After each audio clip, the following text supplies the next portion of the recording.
রাজকাচুরি, তাও আবার মাত্র ৮০ টাকায়। শুনতে একটু অবাক লাগছে না?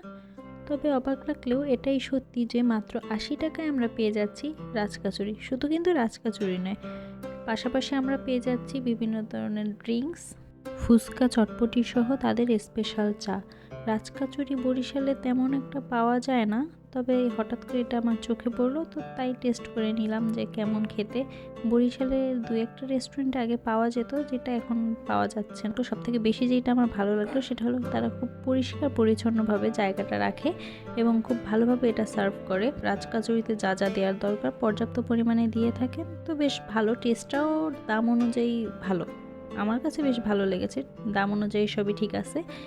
তো তাদের এখানে কিন্তু স্পেশাল চা পাওয়া যায়, চায়ের জন্য নাকি তাদের এটা বেশ ফেমাস। তবে আমার চাটা টেস্ট করা হয়নি, হয়তো কোনো দিন চাটাও টেস্ট করে নেব ইনশাল্লাহ। দোকানটির নাম হচ্ছে বাদশা ভাইয়ের বিখ্যাত চা। এটার লোকেশন হচ্ছে চৌমাথা লেকের পাড়, হাতেমালি কলেজের পিছন গেটের ঠিক অপোজিটে। এটি তাদের 13 নম্বর স্টল। তাদের অ্যাড্রেসটি আমি ভিডিও শেষে দিয়ে দেবো, আপনারা একটু দেখে নেবেন।